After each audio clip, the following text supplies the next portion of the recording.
আরেকটা ভিডিও নিয়ে শুরু করলাম। আজকের ভিডিওটা রুম থেকেই শুরু করেছি। আসসালামু আলাইকুম everyone, welcome to back to my channel.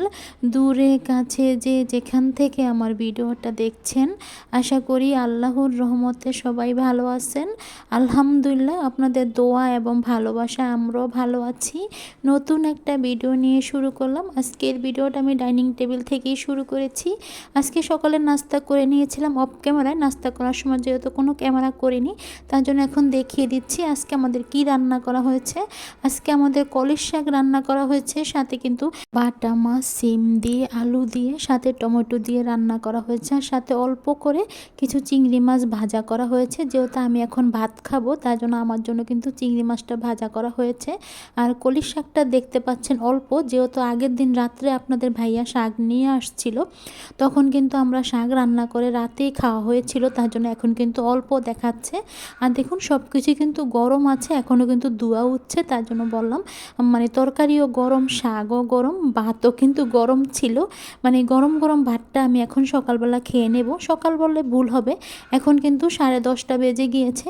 যেহেতু সকালবেলা অল্প করে হলেও ভাত খেতে হয়, তার জন্য কিন্তু এখন আমি ভাতটা খেয়ে নেব। আর রুমগুলো একটু অগোছালো আছে, যেহেতু প্রতিদিনই ভিডিওতে দেখাই, তার জন্য বললাম। এই রুমটা তো একবারই অগোছালো, সব কিছু বস্তায় ভরে রাখা হয়েছে। যেহেতু বাসা চেঞ্জ করে ফেলবো, তার জন্য কিন্তু সব কিছু বস্তায় রাখা হয়েছে। এখন কিন্তু আবার আপনাদের ভাইয়া ঝুড়িতে, যে দেখতে পাচ্ছেন আমের ঝুড়িগুলা বা আমের কেস বলা হয়, এগুলোতে কিন্তু আপনাদের ভাইয়া কাঁচের জিনিসগুলো ভরে নিয়েছে। 4টা ঝুড়ি ছিল, মানে আমের কেস ছিল 4টা, আর আপনাদের ভাইয়া কাঁচের জিনিসগুলো সবগুলাতে ভরে নিয়েছে। সুন্দর করে কিন্তু আপনাদের ভাইয়া প্যাকেটিং করে নিয়েছে, মানে দড়ি দিয়ে বেঁধে নিয়েছে যাতে কাচের জিনিসগুলো না ভেঙে যায়। কাপড় দিয়ে ভালো করে, দেখা গেছে লোক মারফতে নিতে গেলে যখন আমরা বাসা চেঞ্জ করব, যারা ফার্নিচারগুলো নামাবে তারা কিন্তু কাচের জিনিসগুলোকে যত্ন করে কিন্তু নেবে না। তার জন্য কিন্তু আপনাদের ভাইয়া এভাবে ভরে নিয়েছে। আপনাদের ভাইয়া কিন্তু এখন একটা অটো নিয়ে তারপরে কিন্তু নতুন বাসায় আমাদের কাচের জিনিসগুলা কিন্তু নতুন বাসায় রেখে আসবে। এখন হয়তো অনেকে বলতে পারেন যে কাচের জিনিসগুলা কেন কার্টুনে বা প্যাকেট করা, মানে প্যাকেটে কেন রাখা ছিল। মানে আমার তো যেহেতু শোকেস বা ক্যাবিনেট নেই, তার জন্য কিন্তু আমি কাচের জিনিসগুলো রাখতাম বেশিরভাগ ওয়ার্ডরোবের ভিতরে রেখেছি, মানে ওয়ার্ডরোবের ডয়ারে রেখেছি। তার জন্য কিন্তু কাচের জিনিসগুলো প্যাকেটিং করেই রাখা ছিল। মানে যখন কেউ আসতো তখন কিন্তু আমি প্যাকেট থেকে বের করে তারপরে কিন্তু মেহমানদারি করতাম, তার জন্য বললাম। তাছাড়া কিন্তু এমনি প্যাকেটিং করা রেখে দিয়েছি। যেহেতু কাচের জিনিস রাখতে গেলে শোকেস লাগে বা ক্যাবিনেট লাগে, আমার বাসায় কিন্তু শোকেস বা ক্যাবিনেট কিছুই নেই। আমি কিন্তু ওয়ার্ডরোবের ডয়ারেতে আমি কিন্তু মানে কাচের জিনিসগুলো সব রেখে দিয়েছিলাম গুছিয়ে, গ্লাস, বাটি সব কিছু কিন্তু রেখে দিয়েছিলাম। আপনাদের ভাইয়া কিন্তু সুন্দর করে কিন্তু প্যাকেটিং করে নিয়েছে, মানে কোনোভাবেই কিন্তু ভেঙে যাওয়ার সম্ভাবনা নেই।